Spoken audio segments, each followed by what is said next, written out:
adorar a Deus, abster-se do mal. Agora não adianta preces, nem Ave Marias, ir aguardar para o último dia a condenação, o juízo final. Vou deixar para cantar o restante do cemitério hoje à noite.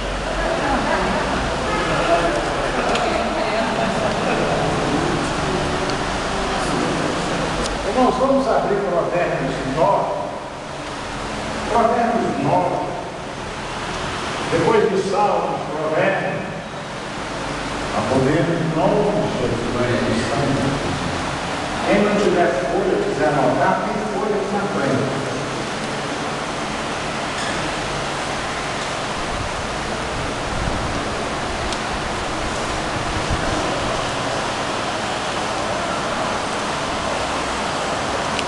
Quem encontrou o Provérbios capítulo 9, diga aleluia. Vamos ler. Eu vou ler os irmãos vão repetir só o verso primeiro. A sabedoria já edificou a sua casa, já lavrou suas 7 colunas. Todas.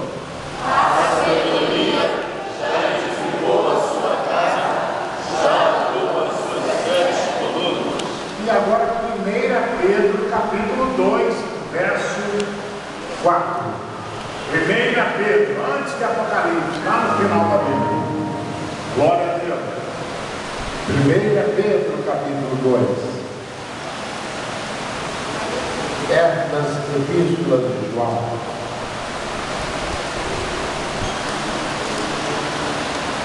Irmãos, no final, se alguém quiser me fazer alguma pergunta, pode perguntar. O nosso seminário aqui é sobre eclesiologia. O que é eclesiologia?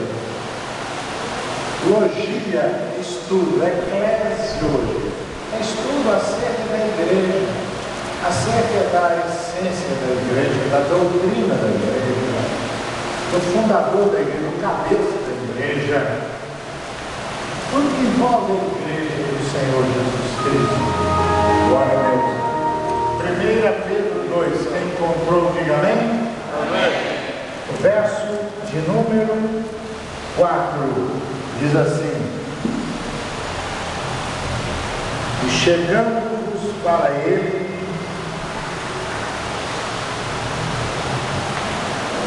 a pedra viva, rejeitada na verdade pelos homens, mas para com Deus eleita e preciosa, vós também, como pedras vivas, sois edificados casa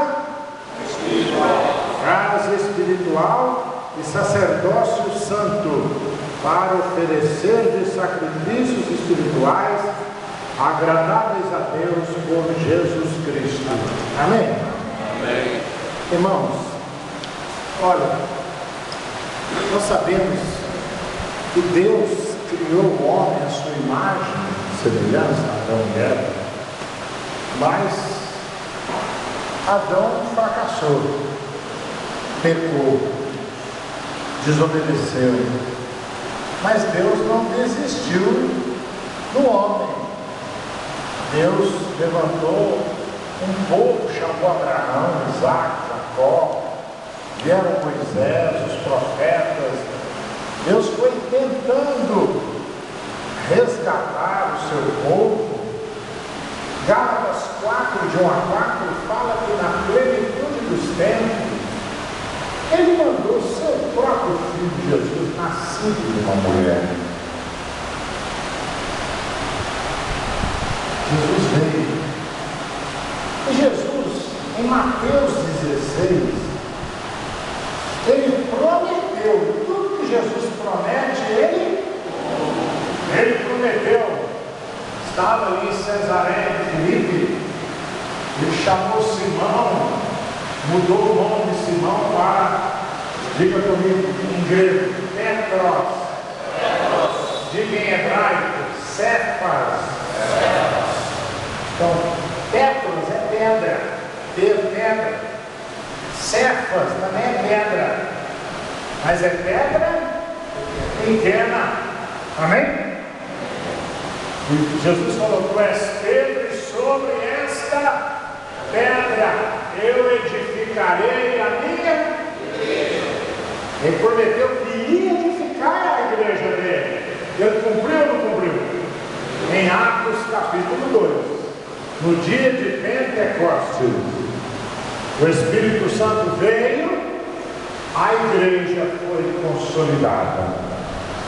E meus irmãos, quando eu era padre, eu fazia uma confusão na minha cabeça, porque eu aprendi errado. E Jesus falou: tu és Pedro, e sobre esta pedra edificarei a minha igreja. Aí eu falava que Pedro foi o primeiro Papa, e que ele é o fundamento da igreja, é o cabeça da igreja. Tudo errado. Primeiro, a grande revelação de Efésios é que a igreja de Cristo é um corpo. A igreja é um corpo. Cada membro é diferente. Mas o cabeça do corpo é quem? É Cristo. 1 Coríntios 3, no verso 11. Depois de Maria em casa, está escrito que ninguém pode colocar outro fundamento além do que está posto, o qual é Jesus Cristo. Quem concorda que Jesus é a pedra fundamental desta igreja, diga amém. Amém. Eu falava que o fundamento da igreja é o Papa, porque Pedro, depois de Pedro, morreu. Eu falava assim: Pedro, Lino, Cleto, Clemente, Sisto, Crisógono, João 23, Paulo VI, João Paulo I, João Paulo II, até o Bento XVI. Diga comigo: não existe sucessão apostólica. Esse negócio aí de Pedro foi o primeiro Papa. Pedro nunca foi Papa. E ele não é o cabeça da igreja. Eu falava que ele é a pedra fundamental. Porque Jesus falou: tu és Pedro, e sobre esta pedra. Só que tem que entender. Quando Jesus falou Simão, mudou o nome dele de Simão para, diga comigo, Petros. Petros é pedra pequena. Amém? Agora, quando Jesus falou: sobre esta pedra eu edificarei a minha igreja, Jesus repetiu Petros, ele usou em grego Petra. Então, Petros é pedra pequena. Agora, se você olhar na Bíblia, 1 Coríntios capítulo 10, no verso 4, 1 Coríntios 10, verso 4, está escrito que todos beberam de uma bebida espiritual, de uma pedra que os seguia. Naquela pedra saiu água, uma pedra que seguia Israel no deserto. Diz lá 1 Coríntios 10, verso 4, a pedra era Cristo. Ali não usa Petros não. Petros é uma pedra pequena. Agora, o próprio São Pedro fala que não é a pedra principal, não é. 1 Pedro 2, verso 4, o que nós lemos aí? Que nós, 1 Pedro 2, verso 4, nós lemos aí agora. E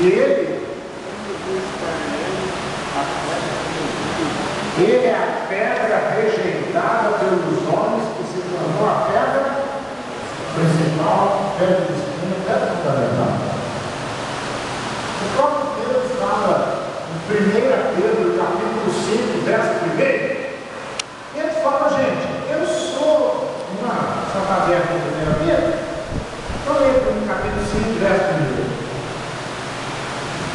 E aos presbíteros que estão entre vós, ademoesto eu, que sou também presbítero com eles, testemunha das aflições de Cristo, e participante da glória que se há verdade. Então Pedro fala, eu também sou presbítero com vocês.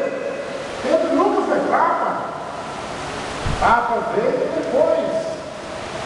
Pedro era pescador. Ele não era a pedra principal. Ele era também uma pedrinha. Mas nós não lemos no 1 Pedro 2,5 que nós também somos pedras vivas. Quer dizer, Pedro é pedra, nós também somos pedra, mas a pedra com P maiúsculo, aquele bloco monolítico, a pedra das eras, quem cair nessa pedra está arrebentado, inútil recalcitrar contra o aguilhão. Saulo estava perseguindo os cristãos e Jesus apareceu para ele e falou: por que me persegues? Ele estava perseguindo uma pedra qualquer, uma rocha que poderia esmagá-lo. Então, meus queridos, Jesus prometeu edificar a igreja. A igreja dele foi edificada sobre os fundamentos, apóstolos, profetas, mas a pedra fundamental é Cristo. A pedra, como eu vou te perguntar, de 1 Pedro 2, verso 4, de 1 Coríntios 10, verso 4, tanto Pedro, quanto Paulo, quanto João, todos falam que a pedra fundamental da igreja não é homem nenhum, é Cristo. E eu ainda falava na missa que o Papa é a pedra principal da igreja, ele é o vigário de Cristo na terra. Já ouviu alguém chamar o padre: eu sou vigário, a benção, sou vigário. E o Papa era chamado de vigário, o vigário de Cristo na terra. Essa palavra vigário, o que significa vigário? Representante, o único representante de Cristo na terra é o Papa. Eu ainda falava que Jesus morreu, ressuscitou, subiu ao céu, e ele prometeu que ele ia enviar, deixar aqui na terra o seu representante para guiar a igreja, consolar a igreja, que é o Papa. Depois ele estava errado. Jesus falou: eu vou para o Pai e vou mandar um outro para guiar, para o Consolador. Quem é ele? Então diga comigo: o vigário de Cristo na terra é o Espírito Santo.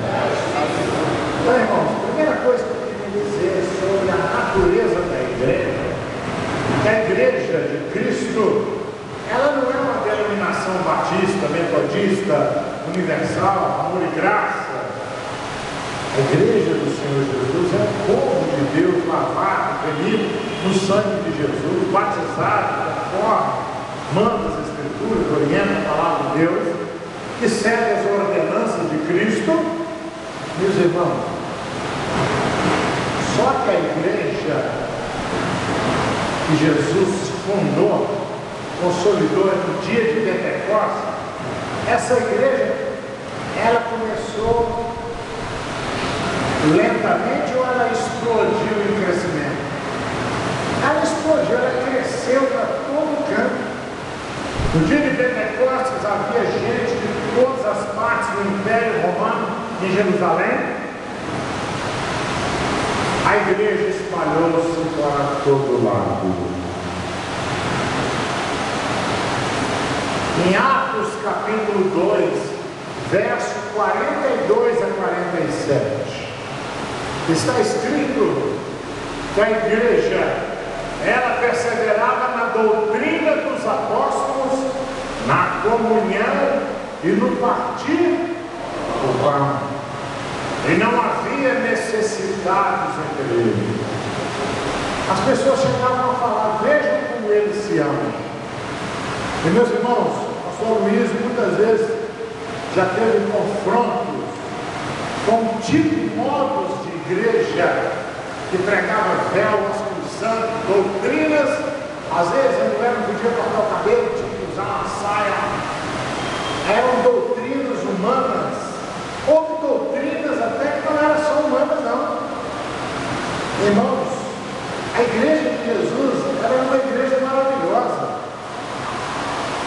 É claro que tinha lá uma Ananias, uma Safira para trabalhar, porque todo paraíso aparece uma serpente. Não tem jeito. Onde tem igreja, sempre aparece alguém com probleminha. Mas no geral, a igreja, ela era uma igreja unida. Tinha comunhão. Não tinha divisão. Tinha amor. E colocaram, irmão, diga comigo assim, a igreja se desviou. Fala assim, desvios espirituais, desvios morais e desvios teológicos. Então, irmão, a igreja de Jesus, nós precisamos voltar àquela igreja antiga, primitiva, uma igreja que tinha comunhão. Hoje nós vemos na televisão, é um pastor querendo derrubar o outro. E às vezes a gente vê falta de amor. Havia muita doutrina de cabelo, de roupa, mas amor mesmo, será que tinha amor? De um vender o que tinha, socorrer o outro. Aliás, Jesus falou que o amor de muitos iria esfriar. A marca principal é o amor. Fala para quem está do seu lado nesta manhã. 1 Pedro 4, verso 7, fala assim que nós temos que amar um ao outro com amor ardente. Fala para quem está do seu lado assim, eu quero te amar com amor ardente. Fala assim, eu quero te tratar do jeito que Jesus me trata. Irmão,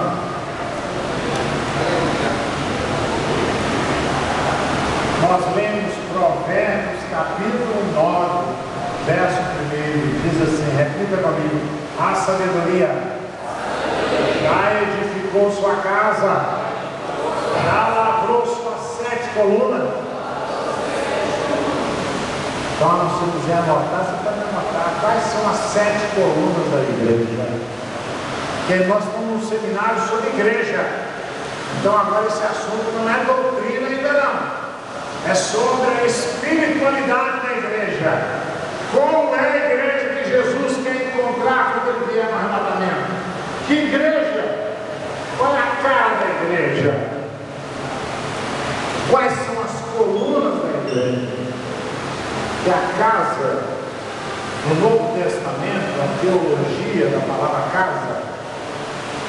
casa significa igreja também. Casa, nós somos pedras vivas da casa espiritual. Que casa espiritual é essa? A igreja. E as 7 colunas da casa, quais são? Se faltar uma coluna, a igreja não está preparada para o arrebatamento. Guarda essas 7 palavrinhas no seu coração. A primeira coluna da igreja, baseada em Provérbios 9, verso 1. A primeira coluna, diga comigo, santificação. Santificação. Levítico 8 e Isaías 35, verso 8. A primeira marca da igreja é santidade. Santidade ao Senhor. Aliás, o início da obra falava de santidade, mas a santidade virou coisa só exterior. A santidade que vem do coração quebrantado. Então, Levítico 8 e Isaías 35, verso 8. Irmãos, santificação é a mesma coisa que consagração.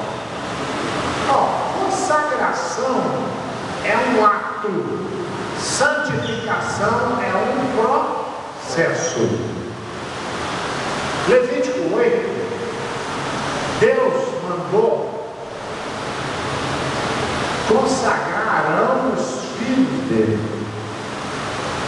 Quando você vai preparar um azeite para ungir um doente, lá no Fábio, lá em Êxodo, como é que você deve fazer o azeite? Você mistura um pouco de mirra, um pouco de canela, um pouco de mirra, são 4 elementos que mistura ali. Mirra, canela, cinnamon. São 4 elementos com azeite para ungir. Assim foi Arão ungido. Dizer ungiu os enfermos, e a canela ajuda a misturar. Porque mirra não mistura com azeite, não dá língua. Mas eu quero dizer para os irmãos o seguinte: a primeira coluna da igreja é santificação. Lá em Levítico 8, Deus mandou Moisés consagrar Arão e os seus filhos, usando, além do óleo, o sangue do cordeiro, além do óleo. Porque tem água, óleo e sangue. São 3 que testificam na terra e 3 que testificam no céu. O Pai, Filho e Espírito Santo. Já estava a palavra, né? O Espírito. O óleo, a água, o óleo e o sangue. Meus irmãos, mas quando foi consagrar Arão, Levítico 8, Deus falou com Moisés: pega o sangue, passa na ponta da orelha direita de Arão. Deus falou: Moisés, pega o sangue agora e passa na ponta do polegar da mão direita. Depois, na ponta do polegar do pé direito. Depois Deus falou com Moisés: joga o sangue em Arão. O Arão todo de sangue. Ele estava vestido com vestes santas, litúrgicas, trabalho. Para mostrar que consagração é coisa séria. Você consagrar a pessoa. Tem um pastor aqui do Rio que eu levei para trabalhar comigo lá em Valadares. Um dia numa confusão, ele sacou uma TV 380 lá, chegou na cabeça do outro. Eu tive que mandar ele voltar para o dia. Eu falei: pastor, você foi consagrado, mas você não está liberto, não. Ele embora. Por isso que ele está consagrado. Ele está matando o policial, o filho do policial de São Gonçalo. Ficou preso 5 anos, agora ficou preso 1 mês e pouco. O pastor, agora eu não estou matando mais, agora eu estou parado, agora eu estou liberto mesmo. Você podia deixar eu voltar. Irmãos, Deus mandou Moisés consagrar. A consagração é um ato. Santificação, sem santificação, ninguém terá. Então Deus te levantou, irmão, cuida dessa coluna da santificação. Amém? Quem quer viver uma santificação?